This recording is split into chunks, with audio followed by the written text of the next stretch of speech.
So there's a famous verse in the book of Philippians, and I will paraphrase roughly, where Paul says, "Do not be anxious about anything, just pray."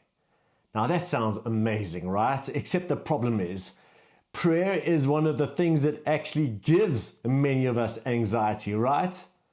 Now, in this journey that we're on, of learning to become learners or apprentices or disciples of Jesus, where He teaches us and we follow, prayer was a major part of the life of Jesus and was also something that Jesus had a lot to say about, and for good reason. Now, some of us really struggle to pray because if you're like me, you don't like doing stuff that you don't feel very good at. And because maybe you don't feel very good at praying and you feel awkward and out of your depth, you would rather stop praying and move on to something you do feel more comfortable doing. But here's the thing, prayer isn't meant to be a technique to be mastered. Rather, it is a means by which we engage in relationship with Jesus. I mean, imagine you're speaking to me about your day. Don't you think it would be pretty weird for me to respond by saying, "I don't like how you structured your conversation today. Plus, you seemed rather unprepared in your delivery to me. And for that reason, I'm disappointed in you." Now, I don't know anyone who has that set of expectations when it comes to two people chatting about their day.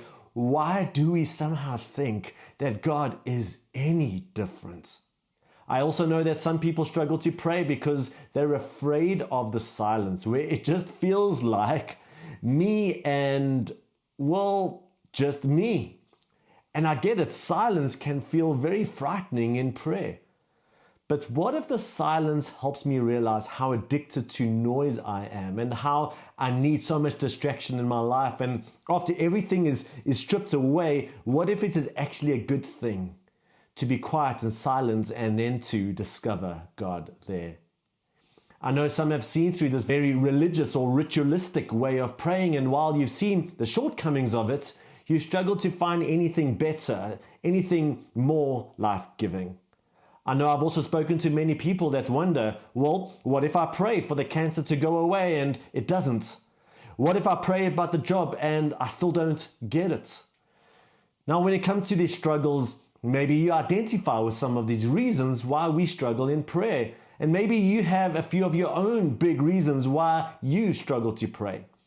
But my biggest encouragement is to risk taking a step towards God in prayer, whereby the biggest goal isn't to change God's mind or to tick the correct box for your religious duties for the day, or to try in prayer to impress God with how religious and correct you sound, but rather to take a step towards Him in relationship, in conversation, in trust, and to engage this journey of learning the language of relationship, which is really at the essence of what prayer is all about.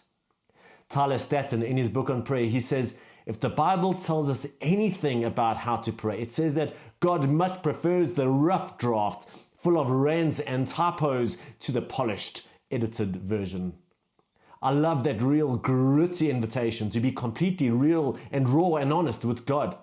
C.S. Lewis says a very similar thing where he puts it this way. He says, we must lay before Him what is in us, not what ought to be in us. In other words, again, prayer is learning to be me and to become me in the presence of the one who made me and loves me. And so I guess the invitation in this first session can be summed up by Roberta Bondi, who said, if you are praying, you are already doing it right.